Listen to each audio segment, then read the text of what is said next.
Hey friend, welcome to my podcast, The Fit Soul. I'm your host, Amy Ramsey. In this podcast, we will be discussing soul-filled strategies to unleash your confidence, increase your energy, and all the things healthy lifestyle. If you're a Christian woman who is ready to reach your God-given potential, walk worthy of your calling with abundant joy and energy, girlfriend, you are in the right spot. I mean, you only have one life to live. You might as well maximize it. Buckle in, and thanks for listening.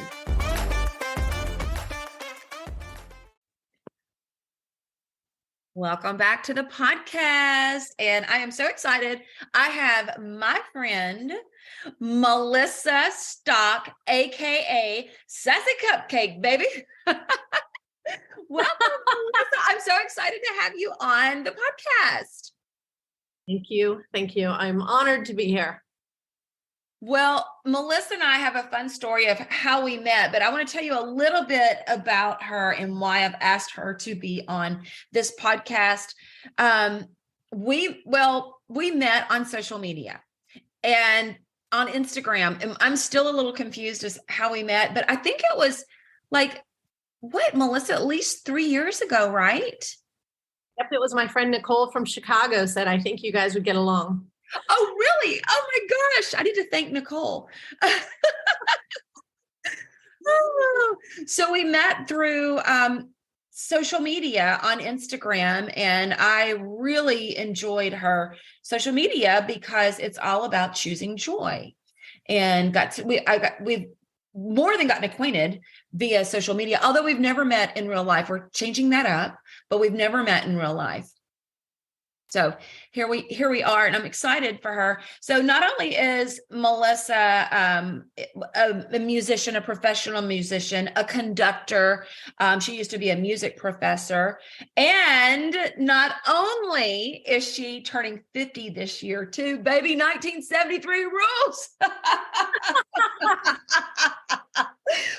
Oh my gosh. Her and her husband have been missionaries in Cambodia for 10 years, and she has a heart to serve. She is changing lives over there. She's changing the trajectory of lives, setting up systems so that they can be changed from this point on forever. And she has a heart to help women who have been rescued from human sex trafficking. Can we talk about that? Can we talk? That's something we can talk about, right? Okay. I didn't ask you that before we got on, but they take women who have been in human sex trafficking, and they help to not just rehabilitate them spiritually, but also give them skills and teach them how to live on their own, how to take care of themselves. It's a tremendous, tremendous work that they do in Cambodia. And it is an honor, my friend, to have you on here. So thank you so much. Thank you. Thank you. I was have to say, you are pretty amazing at sending the care packages. And so thank you for those. They have been thoroughly enjoyed over here. Well, you guys deserve a lot. The thing is that I would really love there's so much that I want, there's so many reasons I've asked you to be on this podcast. I want people to understand maybe a little bit of your life in Cambodia, but more than that, the thing that attracted me to you, Melissa, is your attitude is contagious. You're choosing joy. And joyfulness, literally, that's right. Literally it's like, the Bible calls us to be light bearers, and your light shines so beautifully, so bright. And when I had the blessing, the privilege of getting to know you and some of, the dang hard times you guys have literally walked through, very, very, very hard times, health scares like crazy, COVID lockdown, stuck, and then just some real hard ministry is not always real pretty. Some very difficult times in ministry. And I've watched you process, and we've talked as you've processed through things. girl, I'm in a masterclass learning from you. So I would love for people just to catch a glimpse of that in you, Melissa, because it's transformative, just who you are. And all you're doing is being you. And I know you're probably like, oh my gosh, would she shut up? So like rolling your eyes at me. So tell us a little bit about choosing joy. What does that mean for you? What exactly does choose joy mean?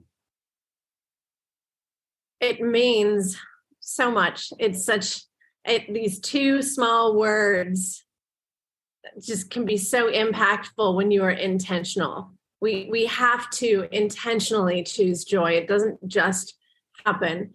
I think of a verse, I think of Romans 12:12, rejoice in hope, be patient in tribulation, be constant in prayer. So rejoice in hope. I can't, and I also go to the joy of the Lord is my strength, right? So when I'm sitting in a hospital, when I'm sitting in someone's little tiny home that's the size of a closet of mine, when I used to live in America, when I'm sitting there, wherever situation I'm at, if I'm waiting for results from the neurologist, I have to intentionally choose joy.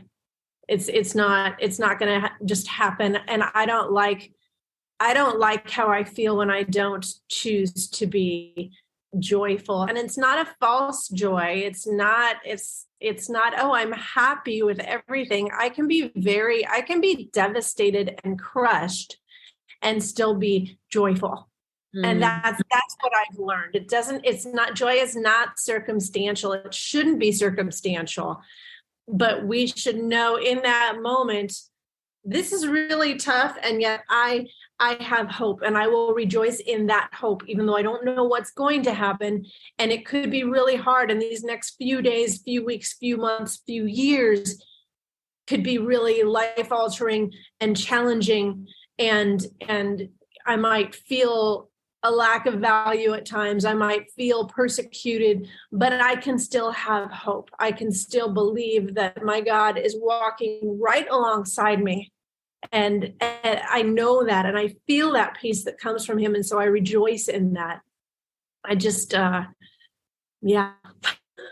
Those two little words, like you said, it's those two little words. I love what you just said.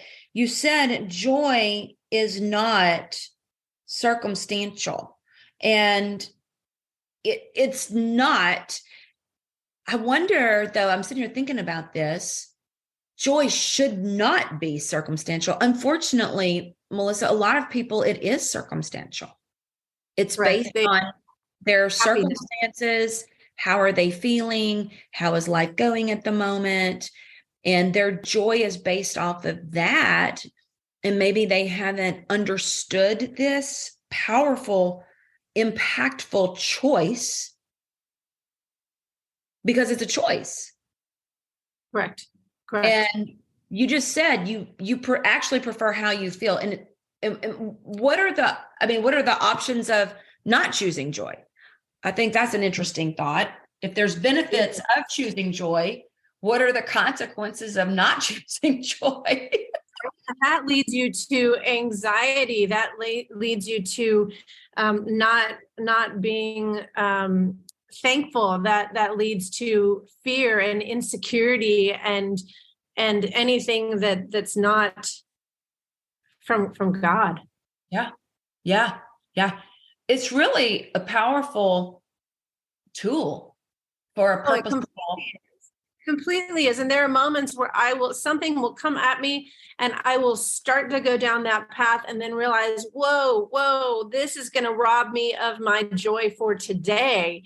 I don't need to go there. And I just take a few moments, few seconds, few minutes, whatever it is, turn on a worship song, go to a prayer, have some quiet, and just, okay, now we're going to go in this direction, because that will not rob me of my joy. And the enemy tries, and he tries hard, and he knows, right? He knows how each one of us will falter.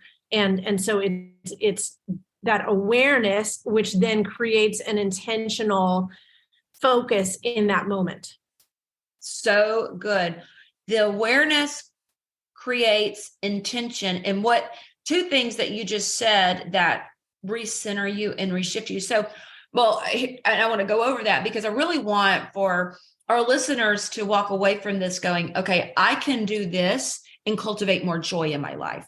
So awareness is number one. You have to have awareness to be intentional and to create intentionality.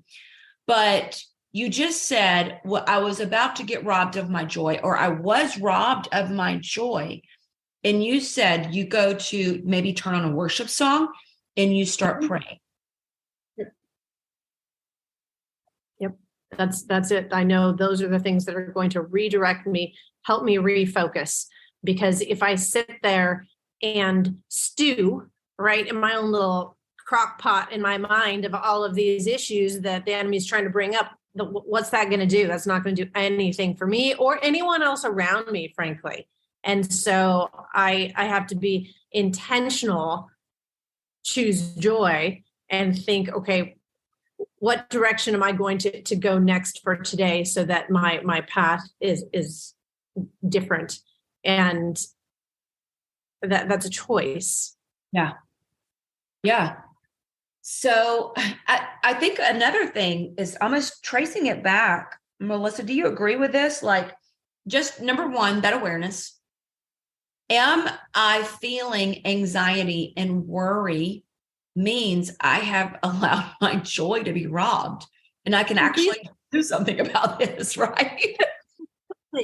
Completely. And I think it's okay to say that this situation is still difficult. I can have joy, and I'm not trying to pretend that something doesn't exist, but I can go visit my husband in the hospital and I can have a joyful heart, even though I am concerned, even though there are unknowns, there are things that are out of my control. And so it's giving those over to God. When God says, trust in the Lord with all your heart, it doesn't say trust in the Lord with 90% of your heart. And then that other 10% that you think you can control, just hold on to that because that's okay. No, God says like, trust in me, trust in him with all of your heart. And so I try to focus on what's that 5 or 10% that I haven't given over to God today.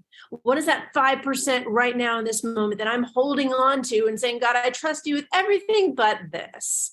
And this is the one thing I'm going to let myself keep worrying, because then that 5% grows and it robs you of your joy. Oh, so good, Melissa. So good. Not 90% of your heart. No, God says trust with all of our hearts. And one of the things that I'm really leaning into, and I'll be honest, I'm going to be honest with you, I'm on a level. I have to write this down every single day. I just surrender. I just surrender every day, because I let it go, I pick it up. I let it go, I pick it up. And I've just learned that surrender for me is a lifestyle, because I want to pick it up but I don't want to pick it up.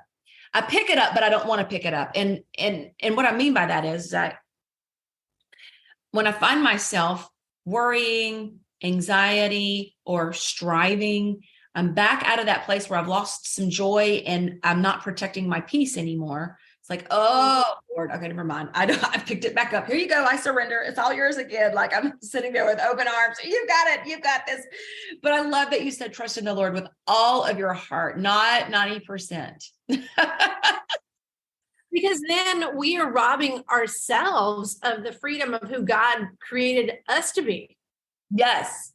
And then we're putting ourselves in a box when we are deciding, like, I'm going to choose this path where I take the worry and I let myself be anxious and I go through all of these things instead of choosing joy. Then we're putting ourselves in our own little box that is void of joy and peace. And we're not letting ourselves be defined by the fact that we're a daughter of God and we belong to him. Yes, girl, preach that. Now look, I've listened to you and I've heard the hardships that you guys have been under. I mean, some massive attacks and some scary, scary situations to where you're not just, oh, choose joy, kind of like it's not a big deal, blasé. No, unfortunately, you've had to walk through some very trying situations. Can you just share a few of the things that you've walked through in the last several years since I've known you, in the last 3 years, that have been unbelievable? Goodness. Well, we moved over here to Cambodia 3 years ago. 10 years ago. 10 years ago. So much longer than that. And yet, when I met you 3 years ago, it would have been right before, or right as COVID was starting. And the impact on my husband's health, that as a result of multiple things, he ended up having a stroke while we were here in Cambodia. And super healthy guy. To like back that up just a little bit. So healthy, like freaking picture of health, exercise all the time, strong, super cautious about his nutrition and healthy lifestyle, right? Like unbelievably healthy. Yes, he is inspirational to me. And he inspires me to take even better care of myself. And I am so thankful for that. And we try to do that also, one, because it's the body that God gave us. It's the one body we have, but also we know that we have a lack of access to healthcare over here. And when we want to do medical care, we generally just fly an hour to Thailand, do something in Bangkok, and then come back. And the borders were closed during COVID, and Matthew had a stroke, and we were literally, in our minds, we were stuck here. And the enemy was trying to use that moment to let anxiety and fear and all of the what ifs kind of infuse into my heart. And I just kept saying, no, like, God, you, like, the joy of the Lord is my strength. And I'm going to turn to you through this, even though I don't understand. And it's really scary. It's really scary not knowing how this is going to affect Matthew for the rest of his life, how do we get back to the US? How, all these what ifs and hows kept coming into my mind. And we literally woke up one morning to an email that just said, hey, we've got a friend who's a doctor, who's a neurologist, and he wants to chat with you. And we chatted through what was going on, and he looked at the charts, and we had friends that said, let's get you back to the US. We're going to take care of you. We've got a place for you to stay. We've got a car. We've got doctors. And this is in the middle of a time where you can't just walk into a doctor. You can't get new physicians. And God completely provided a way where it was like the parting of the waters. Just God said, hey, here is the way. I'm taking you to a place you've never been to, and you're going to meet people that are just waiting to love up on you and care. And it was such a miracle. And God has provided so much healing to Matthew since that in the past 3 years. You look at him now and you'd never know that he had 2 strokes.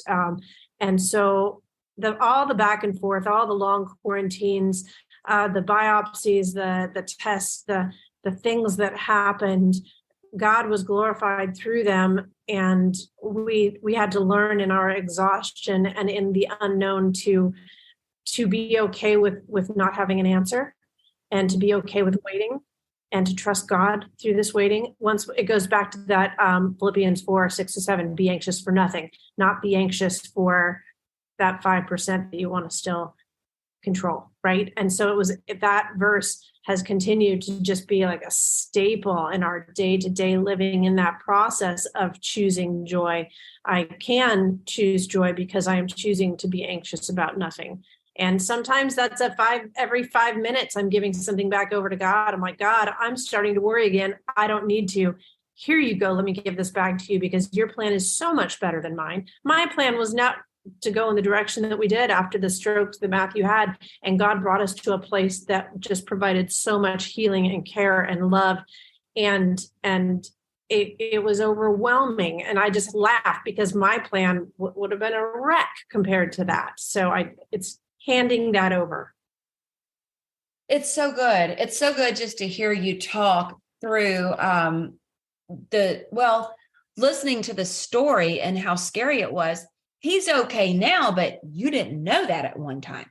When you were walking through this, you had no idea that the outcome would be that. Is he restored 100% since his stroke? I would say, and I think he would say, that he's about 85, 90%. And the things that are still there, it would be the, excuse me, the brain fog at times, the fatigue, and he's got some neuropathy in his feet, and he gets migraines. So those things, but it's better than what it was. And one of the focuses that the neurologist told him was, you need to stop trying to put out 30 fires a day with the role that you have in the anti-trafficking ministry you're working with. But what you need to do is you need to dial back and have one deep dive focus for your brain to heal. And so we stepped away from our positions over a year ago and took a transitional time of we're still doing a lot of ministry, but on the other part, he's gone into graduate work with clinical psychology, and that deep dive study and focus has been healing his brain. And where 2 years ago he could barely read a paragraph and retain the information, now he's reading hundreds of pages a week. So I see God healing his brain, and we have to continually remind ourselves that this is a slow process. We're so used to instant gratification as Westerners, right? And so that healing process of this brain has been slow and intentional, and I'm just so thankful, because I do see how much better he is doing, and it's just been an absolute gift from God. And I never want to stop giving him the glory. I never want to stop sharing that testimony, and maybe it's an encouragement to someone who's listening, who's in the middle of a trial, who's in the middle of something that's just really there are no answers. We've gone through that. I feel like at times we're still going through that, but I have definitely seen and felt the presence of God and his peace through this. What a testimony. What a beautiful, beautiful testimony. And just what you guys do, honestly, your love for each other is just precious. His love for you and your love for him is so beautiful. And the fact that you guys are in such harmony with your purpose, with your calling, uniquely, and as a couple, it's incredible to watch what you're doing over there in Cambodia. And some people won't understand how Cambodia is, or even what it's like. I remember when you started sending me pictures, I'm like, oh, I just, like, in my mind, you're going to laugh. In my mind, I had this vision of you living out in this super remote place, like, and it barely had any water or something. I don't know what I had in my mind, but when you sent me pictures with like these tall buildings and it's super populated, I'm like, oh my gosh. So how many people live in Cambodia? Oh goodness, you would ask that. I feel like I need to do a really quick Google search to make sure I'm giving you the right number. But here's the thing: the picture that you had in your mind is very accurate for most of Cambodia. And I have a lot of friends in the mission field. By the way, we're at 16.5 million. Just Google that. I'm not wow. going to pretend that I had that in my mind. So there are so many villages. There are so many places here where they don't have clean water. Kids that don't have education. The living conditions are very minimal, I would say. And so where we live in Phnom Penh, and we also lived in Siem Reap for 5 years. So that's where Angkor Wat, where the picture on my screen is from. So we lived there for 5 years, and now we've been in Phnom Penh, and it is very populated. It's very crowded. There's crazy traffic, and yes, lots of tall buildings, and international airport, it comes in here. So we see levels of poverty and extreme wealth on a daily basis here. And I am thankful that we are in an apartment where we have an air conditioning machine and we have floors and access to clean water. I am so thankful. It is such a privilege, and I'm reminded here every day of the privilege of even the access to water that we have. And so, yeah, I don't know. Did that really answer your question, Amy? It totally did. I just kind of wanted you to paint a picture. The things that we absolutely like, sometimes you don't know what you don't know. And we're so accustomed to that instant gratification, like you talked about, especially here in America. Oh my gosh, if we want something, we can, for the most part, most people can go and get what they want, right? And I can tell you, I am about to get my Christmas cards from last year. I will be getting them in May, and I am so excited because some years I don't get them till June or July. Oh my gosh. So I don't know how you do it, but Melissa is super thoughtful. And I get these really sweet and beautiful handwritten with that beautiful hand lettering letters in the mail from her. Like, it's just unbelievable how you send them back with missionaries that come to visit you and you buy stamps when you come over. I think it's important to let people know you love them and you appreciate them. And most people don't get happy mail. And I love happy mail and I miss it. I actually just got a post office box here.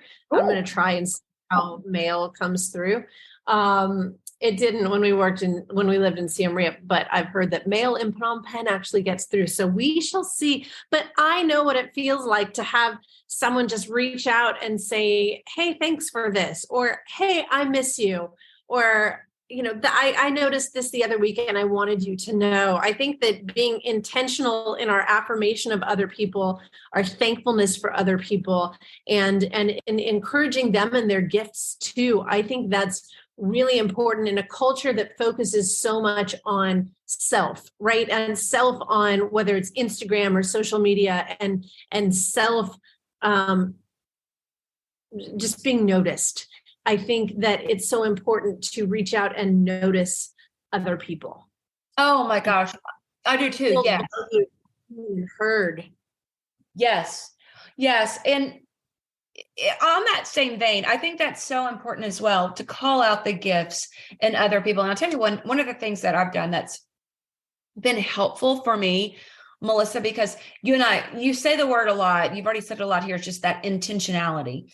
Sometimes we can get so busy where we've got good intentions and really good hearts, but we're actually not moving forward in the action of encouraging others or maybe using words of affirmation and building others up. And it's not that we aren't trying to, we just, there goes another week and I didn't get to it. And then there's a year and then a couple years. And then I'm way out of alignment. I'm not living a life of purpose. I'm not living I'm just kind of in a defaulted lifestyle. So bringing that intentionality. But one of the things that I started doing was writing down, who am I connecting with today? Who am I going to connect with? And then I just started praying, Lord, give me who you want me to connect with. And being incredibly intentional. And then it turned from 1, and then it's turned to 2. And now it's even more than that because I find so much joy in reaching out to others and staying more connected with people. Yes. And it takes that level of intentionality, especially if you're really busy, or maybe you're in the throes of your career or motherhood. And it can just time can get away and we're not living the lives. And you know what? That is Satan's tool. He's like, if I can just distract them, they're not going to be about God's business. Right. And we were created for connection. Yes, we are. Yes, we are. So I'm so glad that you said that. And how can our listeners that are listening to this podcast, how can they learn more about the work that you and Matthew are doing and connect with you guys? So they could go to our website. That's how we fundraise as missionaries. And that's not, oh goodness, that's not what I'm asking through that, but that's just how we update and give people information and share our story and our testimony and photos of some of the work that we do. So that's how we connect, is just through that website. We don't have like a Facebook page or something that's just for the two of us.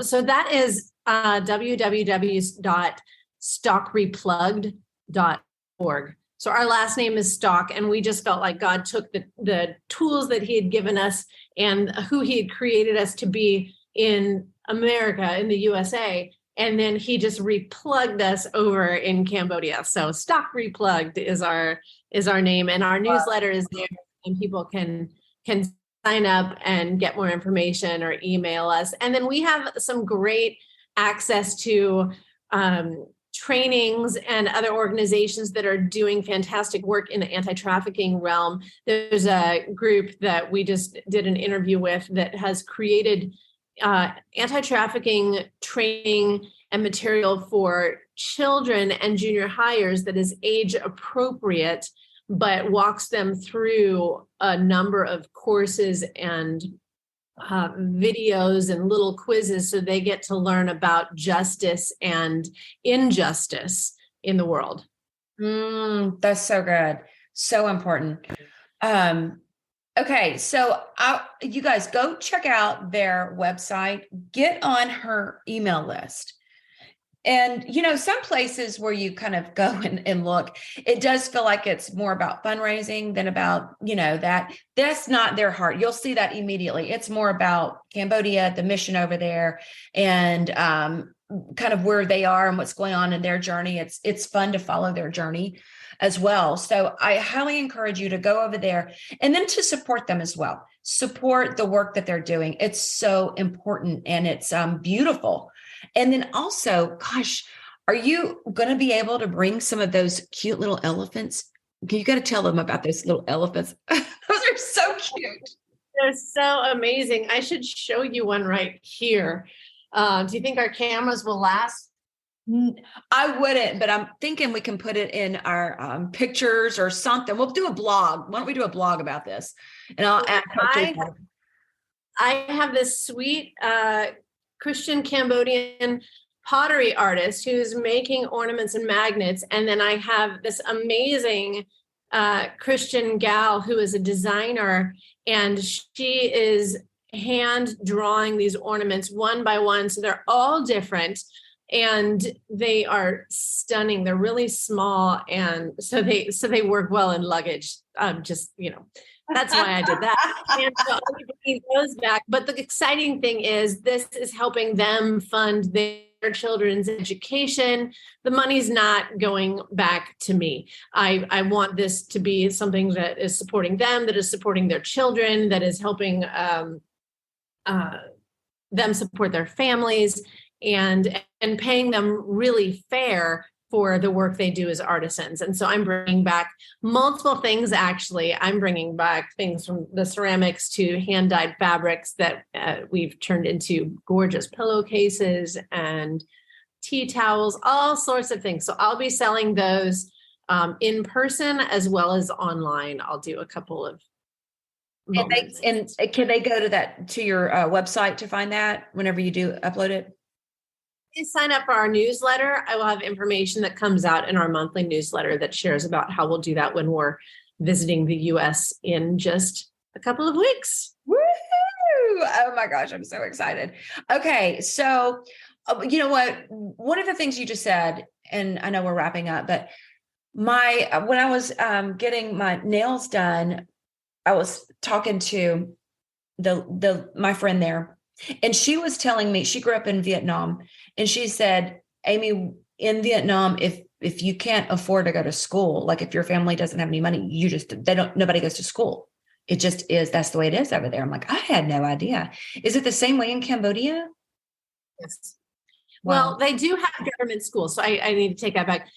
A good education is going to come through some of the international or the private schools. There are different levels of education here. There are government schools that can be a little bit tricky with location. And is a child close enough to go to a school? If they live out in the countryside, there are still fees associated with that. And so it's a really tricky subject. And I don't want to say any of it to sound like I'm putting down the country. There's just a huge need for education here and access to better education.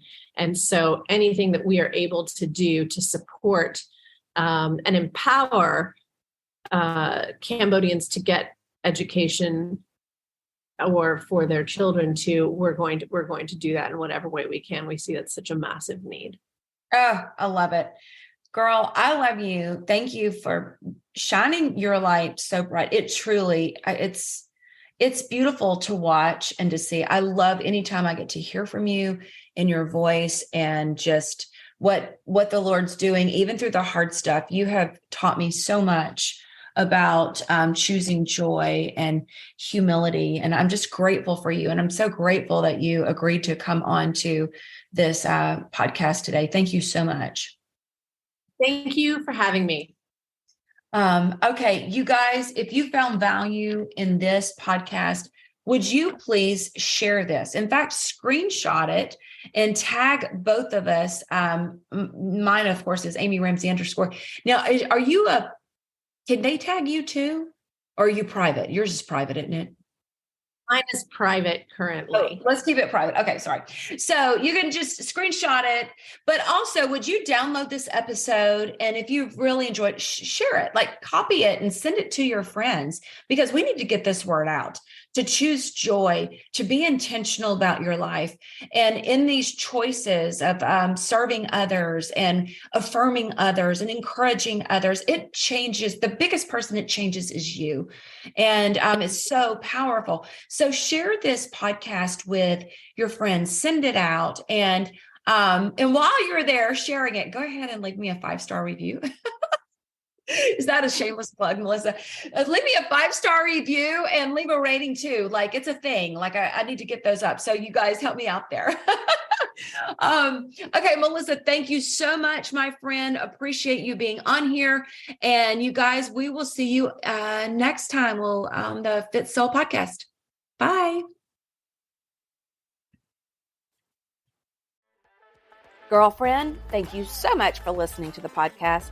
I'm so honored you come back every week and that you share the Fit Soul podcast with your friends and family. Every time you share my podcast on Instagram or Facebook, I do a little happy dance. Make sure you subscribe to the Fit Soul podcast where you'll never miss an episode. You can go to Podcast, Apple, Stitcher, and Spotify and subscribe so you'll never miss an episode release. And just know, I truly love bringing you excellent content and great guests to provide you motivation and faith inspiration to help you walk worthy. And one of the ways you can help me is to go and leave the Fit Soul podcast a review. If you have just a moment, would you please go over and leave a review for the Fit Soul podcast? Thank you again. I love you. And here is your reminder. You are worthy. Until next time. Bye-bye.